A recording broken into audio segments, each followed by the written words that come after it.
Pinoy, likas daw na mahiyain at laging nagkikimkim ng ating damdamin. Pero minsan, ang pagsasarili natin sa problema nauuwi sa kung ano-anong aberya. At sa tuwing umiiwas tayo sa mga issue, saka naman namumuo ang mga intriga at di pagkakaunawaan. Kaya panahon na para basagin ang ating katahimikan. Dahil ang problema, pwedeng-pwede mong tawanan, pero hindi mo dapat talikuran. Kaya kung may problema, harapin mo, pag-usapan natin face to face.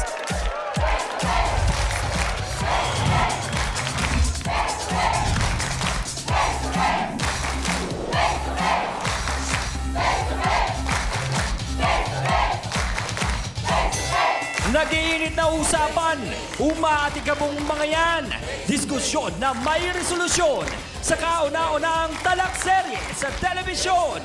Face to face na with Miss Ami Perez! Happy morning mga sausawero at sausawera! Handa na ba tayo sa talakan? Saan ba kayo? Sa puti o sa pula? Sa Ukrayan, ready na rin ba? At para mas masarap ang ating kwentuhan, kapatid na Hans! Ami! Hindi na kami dito! Sausawa na ba? Saan ba tayo? Face to face na? Yeah, yeah, yeah!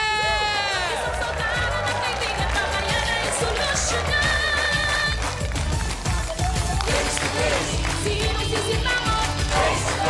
Sinong ngingiti? Ang mga problema? Bakit talikuran? Harapin mo! Face to face! Isang maingay, matalak pero masaya at magandang umaga mga kapatid sa ating mga sausawero at sausawera. Naku, maghanda na kayo para sa isa na namang umaatikabong balitaktakan dahil siguradong makaka-relate kayo sa issue natin ngayon. Welcome po dito sa nag-iisang talakserye at naku, bagong libangan na ng sambayanang Pilipinas! Ang face to face! Kaya naman simulan na natin ang masaya at bonggang-bonggang umagang ito at mas lalo pa tayong sisigla dahil kasama natin syempre ang kapatid at katalakan natin, ang marami na ring friends sa Facebook. Dapat gumawa na siya ng Twitter account. Hans Martel! Saka na muna yung Twitter. Unahin ko muna yung mga bayarin. Libre lang ba yun? O sige, pag-iisipan ko yan. Pero ang dapat natin talagang abangan ay ang mga matututunan nating aral mula sa Trio Tagapayo!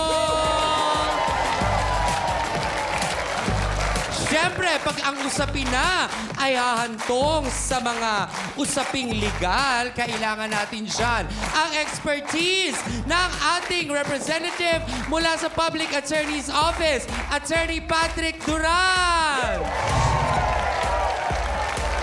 At kung kinakailangan naman ng assessment na psychological, syempre, family counselor, psychologist, all in one, Dr. Camille Garcia. At hindi rin nating maiiwasan kung minsan kailangan na talaga nating humingi ng tulong sa may kapal dahil sa lala ng problema. Aba, dyan sa parting yan, sagot tayo ni Father Richard Bolaton. Kumpleto natin. Ami, ano ang issue? Eto na mga kapatid, baka hindi nyo kayanin dahil lamang sa nilagang mais, napakaraming issue at sikreto na po ang lumitaw. Yan po ang ating face-to-face issue of the day. Dating mag-best friends, sina Juvie at Irene. Pero, nang dahil lang sa isang chismis tungkol sa mais, ang dating magkasangga, naku, nagkasaulian ng kandila. Yung isang sakong mais, kinukupitan niya talaga yun. Tapos pinabebenta niya sa mga kapatid niya, sa anak niya. Sinasabi niya ngayon, inaano niya ako tungkol sa asawa niya na may gusto ako sa asawa niya hanggang ngayon. Ang kapal naman ng mukha niya. Noon pa yun. Panahon pa ni Kopong-Kopong yun. 16 years old ako nung nagkakras ako sa asawa niya. Tsaka wala siyang karapatang magsalita sa akin ng ganun. Hindi ako nanghihingi sa kanya ng kinakain ko. Kaya sinasabi, nagnanakaw ako ng mais. Yung sobrang mais, kinuha ko kasi minsan nangingi yung mga anak niya. Hindi yung pagnanakaw, sobra yung sa bilang. Ako mismo, tsaka asawa ko, tsaka mga kapitbahay ko na sabi na may gusto talaga siya sa asawa ko. Hindi lang sa basta sa mais. Marami kaming away na pinagmulan. Talakang nagmula lang dahil sa usapang mais. Ano nga ba talaga ang kanilang nais? Alamin natin yan at pag-usapan dito sa Face to Face. Mga ka-face to face, simulan na natin po kaagad. Nandito na ang ating complainant at di umano, nagnakaw daw ng timba-timbang nilagang mais? Ano ba yan? Juvie Velasco, pasok! Aling Juvie, magandang umaga po. Welcome sa Face to Face. Pakikwento po sa amin, di umano daw po pinagkakalat ng dati mong kaibigan na nagnanakaw kayo ng timba-timbang nilagang mais. Ano po bang trabaho nyo? Nagluluto po ako ng mais at hindi po ako magnanakaw ng mais dahil 8 taon na po ako nagluluto ng mais.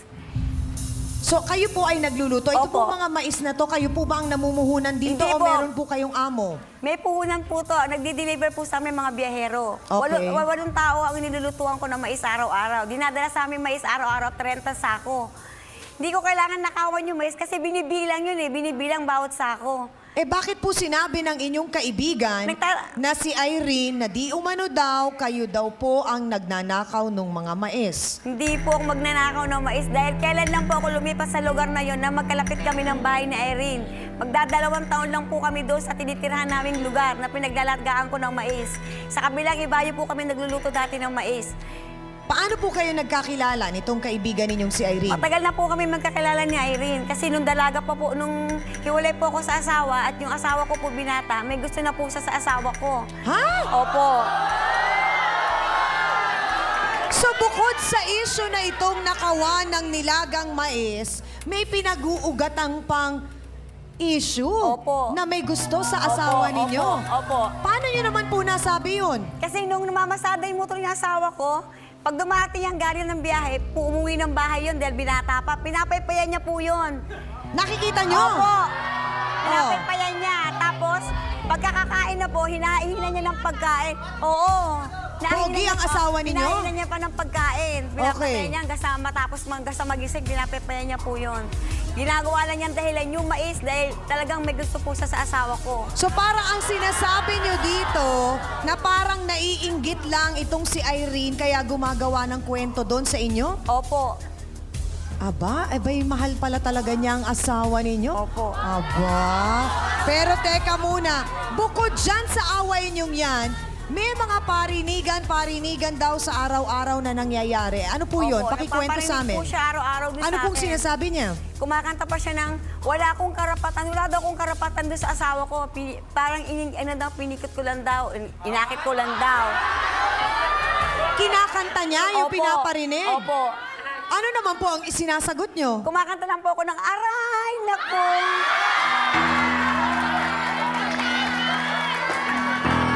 Kumakanta lang ako ng aray, nako.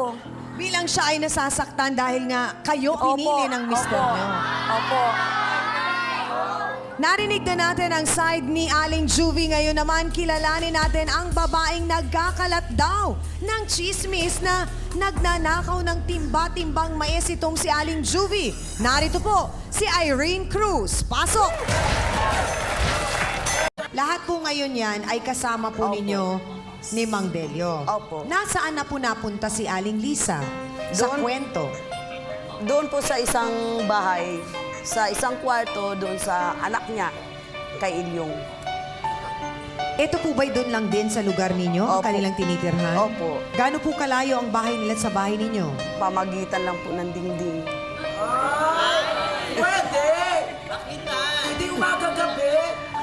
So ano po ang inireklamo ninyo? Gusto ko po paalisin. Kasi marami nagsabi sa akin, pag nalasing daw si Ilyong, nalasing si Lisa, ganun daw. Pero hindi ko pa naman nakikita sa isang mata ko kasi pag nakita ko, bubuljakin ko ang mukha. Ay, grabe, ma'am. Kapangit-pangit talaga, ma'am, ng asawa ko. Pero, ay, kabit niya. Habol ko pa rin. Ay, nako, Diyos ko. So alam ni Mang Delio na pinapalayas po ninyo si Aling Lisa? Opo. Paano po ninyo sinabi sa kanya? Sabi ko, Ilyong, paalisin mo na si Lisa. Anong sabi po niya? Bahala ka, sabi sa akin. Kasi may nabalitaan na naman ako na yung pangalawa kong anak nagiging kalaguyo na naman niya. Oh. Sino po? Lalaki po, pangalawa ko. Yung pangalawa po ninyong anak ay... Kwentuhan na naging lalaki na naman ni Lisa. Hindi po ninyo kinumpronta si Aling Lisa tungkol dito? Eh, pwede naman daw, magiging biyanan niya ako, sabi niya. Oh. So tinanong po ninyo siya. Opo. At yun ang isinagot niya sa inyo? Oh, obvious ba daw na magiging biyanan niya ako? Ano siya, hilo?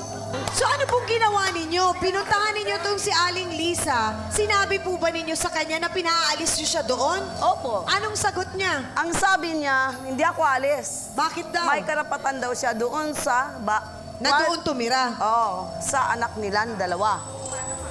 Eto na ang sinasabing naging number 2 ni Mang Denyo. Ang gustong palayasin ni Aling Nelly sa kwartong pinapaupahan niya ang babaeng pinagsesolosan. Face off na po tayo. Narito si Aling Lisa Tuazon. Pasok!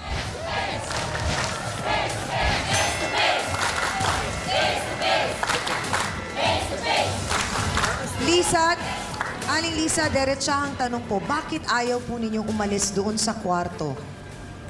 Kasi po, gusto ng anak ko, doon ako titira. Ano po ang sinabi ni Mang Denyo tungkol sa pagtira po ninyo doon? Wala naman. Wala siyang sinabi? Wala. Okay lang sa Wala kanya na nandun kayo nakatira at doon din nakatira si Aling Nelly? Okay lang po. Tutukan po natin ang talakan ni na number 1 at number 2 sa pagbabalik po ng face-to-face. Huwag po kayong BBQ, mga kaibigan. Bakit pag nakakainom, pumapayag ang pumapasok sa inyo, si Mang Delio? Kasi nakainom eh, maktit eh. Pag talikuran, harapin mo face to face. Ang mga problema, face to face. Pag talikuran, harapin mo face to face. Kami po yung nagbabalik dito sa face-to-face. Kanina po narinig na natin ang sama ng loob ni Aling Nelly at lahat ng kanyang mga hinaing. Narito naman ngayon kasama natin si Aling Lisa. Balikan lang natin, Aling Lisa, paano po kayo nagkakilala ni Mang Denyo? Nangungupahan po ako sa kanila nun. Noon. Alam po ninyo na siya po ay may una ng kinakasama. Hindi ko po alam. Hindi po niya ito nasabi sa inyo. Niya po nasabi. So kayo po ay nagsama ng ilang taon? 3 po yata. 3 taon. Sa 3 taon na yon, kayo po ay nagkaroon ng ilang anak? Isa lang po. Isa lamang po. Opo. Bakit po natapos ang inyong pakikipagrelasyon sa kanya? Nakipaghiwalay po ba kayo o siya ang umalis? Inuwi po niya ako sa probinsya nila. Opo. Pagkatapos, nung inuwi niya ako sa probinsya nila, minasakir yung tatay niya sa probinsya, kaya bumalik siya dito sa Maynila. So nung nangyari po ang insidente na yun, mas lalo po bang tumibay ang pagsasama ninyo ni Mang Denyo? Hindi na po, kasi nung nangyari sa akin na nabaril ako, umuwi siya dito sa Maynila. Tapos, kinuha naman niya ngayon. So para ang sinasabi nyo, pagbalik dito, dun nyo na lamang po nalaman na meron palang Aling Nelly. O dati pa po ninyong alam? Sinabi lang niya sa akin. Nung nandun na kayo sa probinsya? Hindi, diyan pa rin dito pa rin sa Maynila. Okay, balikan po natin naman ngayon itong gustong mangyari ni Aling Nelly na kayo po ay umalis doon sa kwartong tinitirhan ninyo ngayon. Bakit ayaw po ninyong umalis? Kasi po, gusto ng anak ko, doon ako titira sa kanya. Gaano po katotoo ang sinasabi ni Aling Nelly na paminsan-minsan daw po, iinom kayo, iinom si Mang Denyo, nakakalimot si Mang Denyo, naiiba ng pinto ang pupuntahan niya. Imbis na sa kanila, sa inyo na pupunta. Totoo po ba ito? Oo. Siyempre po, kasi lasing na nga yun. Siyempre, asawa ko rin eh.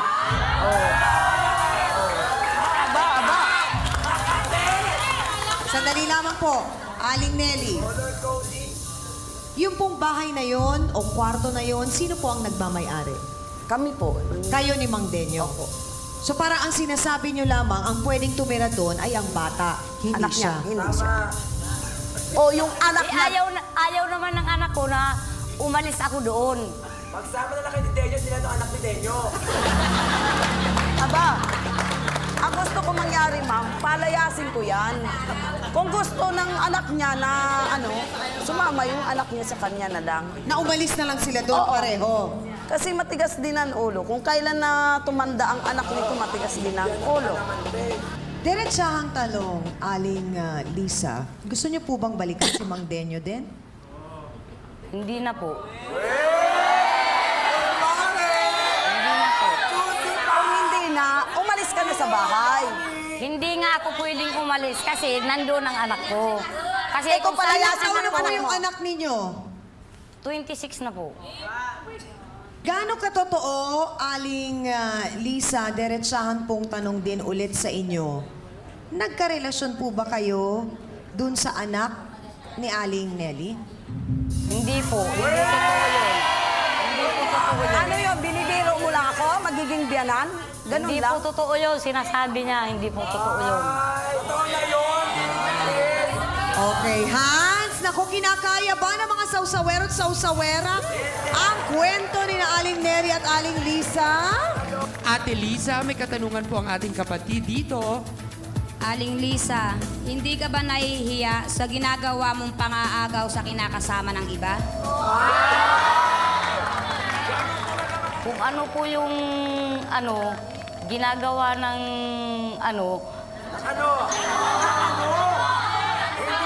basta wala akong magagawa.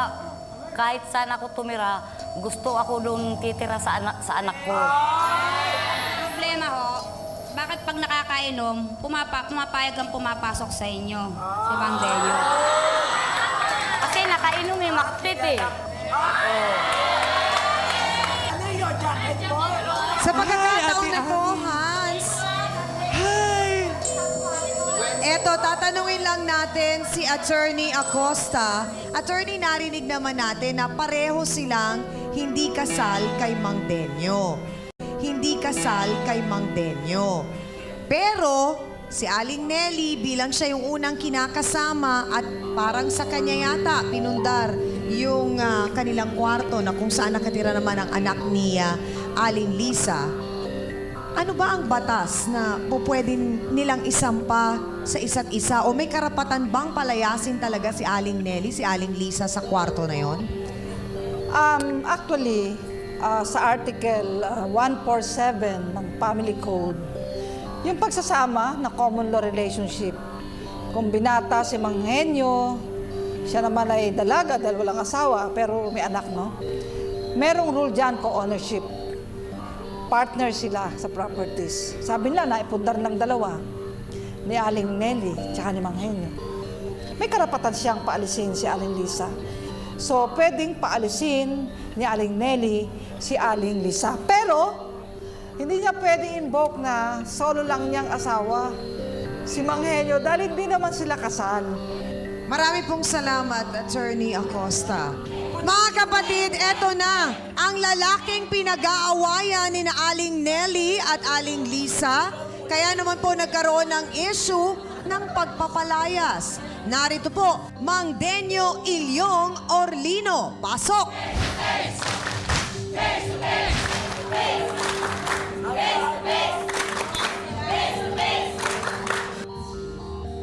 Mang Ilyong, diretsahang tanong, kayo po ba ay may relasyon pa kay Aling Lisa? Wala na. Ang kwento po ni Mang Ilyong, mga ka-face-to-face, tungkol sa gulong ito, maririnig po natin sa pagbabalik ng face-to-face.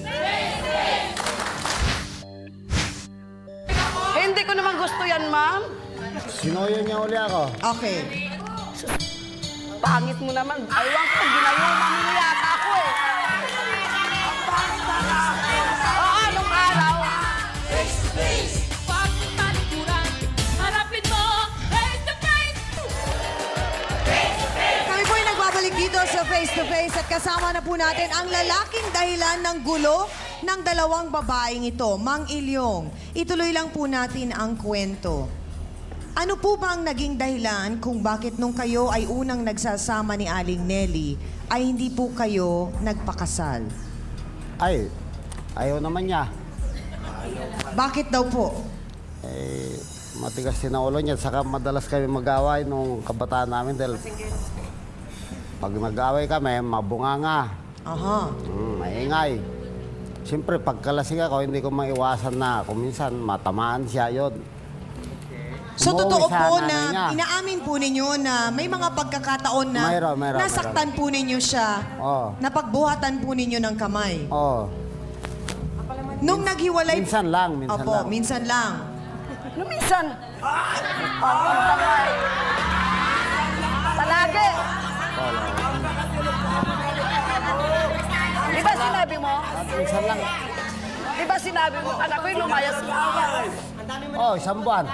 Isang buwan, isang linggo lang nga yun eh. Sa loob ng isang buwan ka ako, pag hindi ka umuwi, mag-aasawa ako. Isang linggo yun. Ano naman po ang dahilan kung bakit hindi kayo nagpakasal kay Aling Lisa? Ay, wala naman akong binalak na pakasalan siya. Basta nagsama lang kami. Hindi po kayo ni minsan inalok ng kasal? Hindi po. Hindi rin rin naman po hiningi na kayo ay pakasalan? Hindi po. Bakit? Kasi nga po, nananakit rin siya. Nananaga pa yan.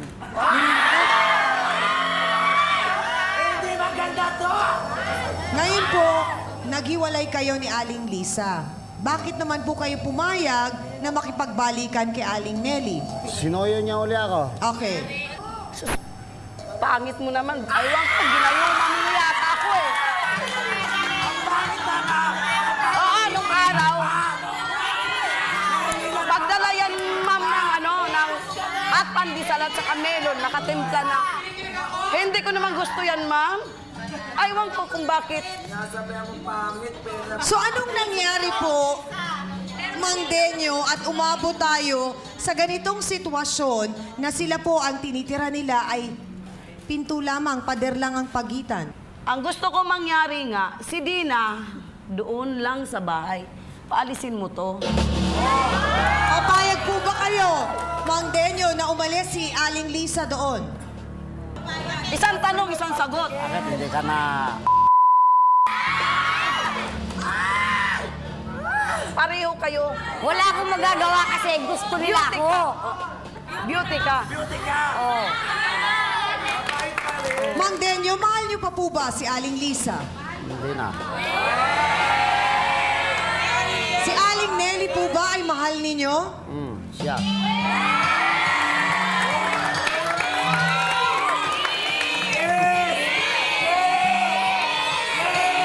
So kayo naman po pala ang mahal. Mga kapatid, sasamahan pa po tayo ng best friend ni Aling Lisa para naman daw po ipaglaban siya. Sabi niya, hindi naman daw po kasal itong si Aling Nelly kay Mang Ilyong, kaya wala rin daw kay na palayasin si Aling Lisa. Narito po, si Evelyn Giva. Pasok!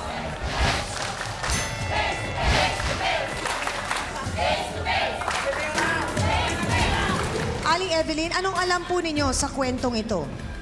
Yung kaibigan ko po, si best friend ko po siya. Ah. Siyempre, pag may nasasandal na problema, dumadayo sa akin. Mahal pa ba ni Lisa si Mang Denyo? Sa tingin ko po, mahal niya pa po. Mahal niya pa po. Bakit mo nasabi yun? Kasi sa akin yung sinasabi, pag nalalasing siya, dinadain niya lahat ang... Anong sinasabi niya? Na mahal niya pa, na kung pwede kung magkabalikan Para pala ako sila. nagalaga ng... Sinasabi niya sa akin paglasing. Tanda mo na. Maari bang ang dahilan, Aling Lisa, kung bakit hindi ka umaalis dun sa bahay na yon dahil mahal niyo pa rin si Mang Ilyong? Pwede rin.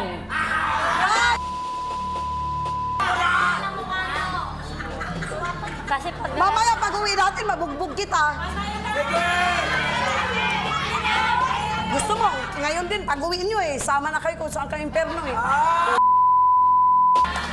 Evelyn, ang tanong ko, sa palagay mo ba si Mang Denyo ay may nararamdaman pa para kay Aling Lisa? Sa tingin ko, yung babae lang po. Si Aling Lisa lang. Yung lalaki, wala Putol na. po. Putol na po talaga. Wala na pala problema ang Aling Ayaw ko nga naman sa isang bahay, dalawa tayo. Ang kapal na mukha mo. Ayaw ko.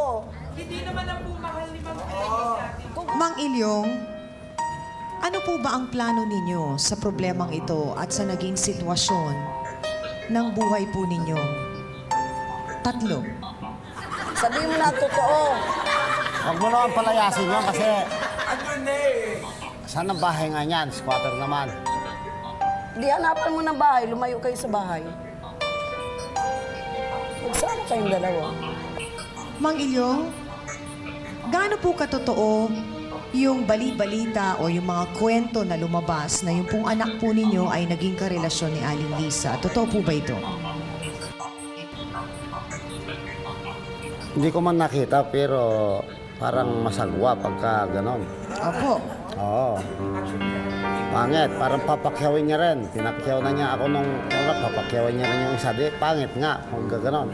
Evelyn, bilang ikaw ang best friend ni Aling Lisa, may alam ka ba tungkol doon? Kinuwento niya na rin sa akin na may relasyon talaga sila. Kaso ako, sabi ko, bilang kaibigan, pumapayo sa kanya, mali yung ginawa mo. Pinatulo mo na yung ama, pinatulan mo pa yung anak. Mas masakit naman sa ama yun, di ba po? So hanggang ngayon, may relasyon pa rin o wala na? Hindi ko po masasabi, parang hindi pa po tapos. Sinungaling ka.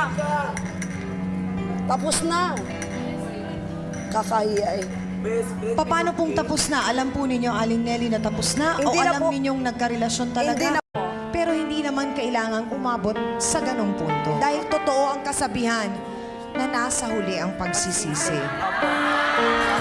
Face to Face would like to thank AXN Time and Shades, Placenta by Samstre, EC27 Guava Plus Organic Soap effectively controls 27 skin problems. Philips Stein, Plains and Prints, Bello Medical Group.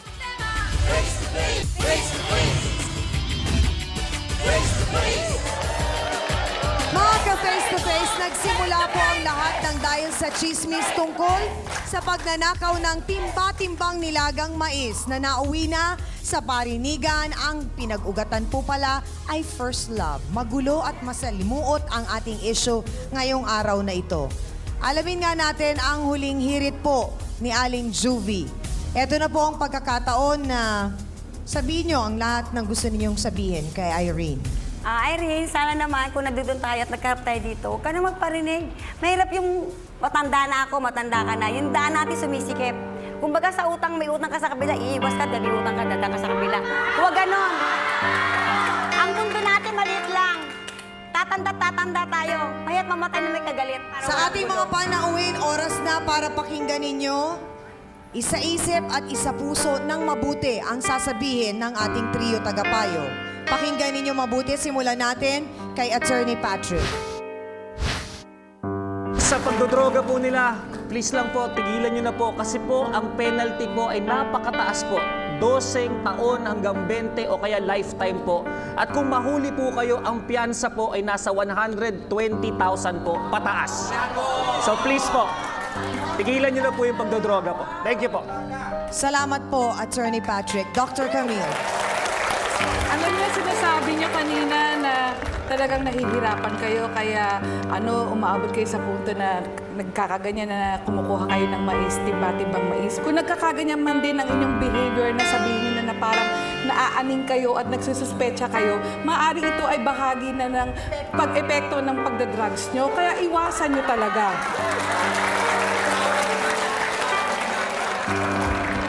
Reverend Richard. Kailangan talaga ng malalim na pagbabago upang wag na tayo magsiraan. Akala ko siraan lang.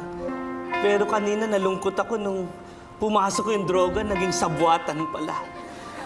Totoo. Dahil doon, ipapanalangin ko na magkaroon ng liwanag sa bawat isa. Una, huwag na magsiraan dahil magkaibigan naman kayo. At tunay na dinggin natin ang paanyaya ng Panginoon, magbalik loob, diba? At magbagong buhay.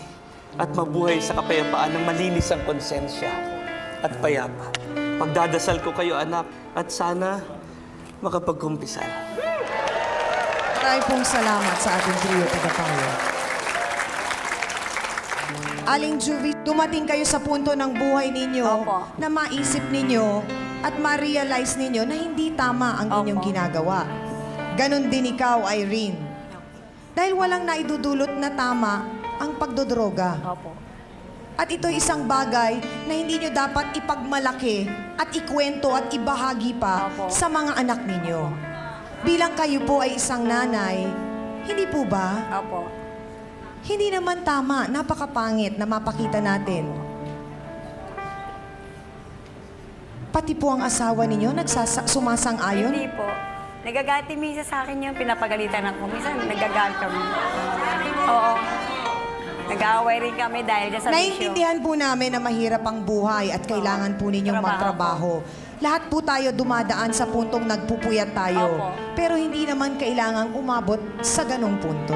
At yung sinasabi kong yun kay Aling Juvie ay sinasabi ko rin sa'yo, Irene, bilang may mga anak ka rin, na hanggat may oras pa, may panahon pa, pwede pang baguhin ang mga bagay na dapat ayusin. Dahil totoo ang kasabihan na nasa huli ang pagsisisi. At hangad namin dito sa face-to-face, bago matapos ang programa namin, ay malaman namin kung kayo ba ay handang magbigay ng kapatawaran para sa isa't isa. Magkakasundo ba kayo? Kung ano man ang maging desisyon ninyo, tatanggapin po namin at rirespetuhin namin. Sa akin naman, walang problema. Humingi siya ng pasensya, tawad, okay lang. Kasi Diyos nga nagpatawad, tapa kaya. Kaya nga, ang katanungan ko nga po sa inyo, handa na po ba kayo na dito pa lang sa face-to-face, magkapatawaran na kayo at magkaayusan para wala na po tayong abala pa na hahaba at hahaba pa ang problemang ito? Handa naman po ako kahit anong oras. Handa naman po ako. Irene, narinig mo na, nagpakumbaba na Hindi naman po kasi si Aling Juvie. Hindi naman po kasi ako yung nagmamataas. Tsaka wala naman din po akong karapatang magmataas sa sarili ko. Kasi ilang beses na rin po kami nagbati niya. Lagi naman po kami nag-aaway. Kasi hindi naman po sa akin yun. Sa akin wala naman po yun. Diba?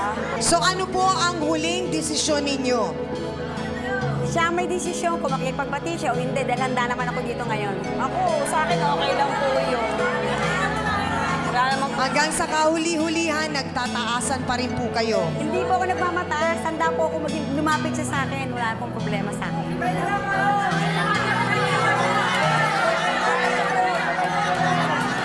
Paano po natin tutuldukan ang problemang ito?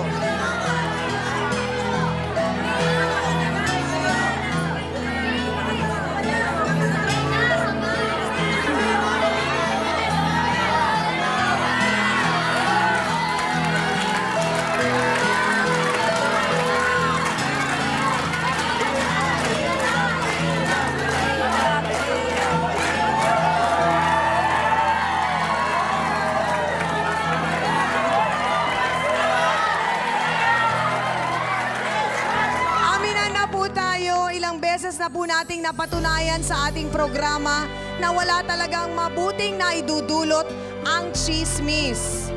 Alam po natin na likas sa ating mga Pilipino na kung ang hilig-hilig natin sa tsikahan. Pero huwag naman po dun sa puntong may nasisirang reputasyon. At sa kaso po ni Aling Irene at Aling Juvie, nalagay po sa alanganin ang kanilang pagkakaibigan dahil sa di magandang chismis. Nalutas po sana agad ang problema kung kanila itong hinarap at pinag-usapan. Alam natin ang lahat na wala naman pong ibang makakalutas ng problema nila kundi silang dalawa lamang po. Mga kapatid, para po maiwasan natin ang pagkasira ng isang pagkakaibigan, pag-usapan po sana muna ng mahinahon ang bawat issue at problema. Maraming salamat sa aking co-host na si Hans Mortel. Salamat din sa Dance Squad! Sa ating mga bouncers na sina B1 and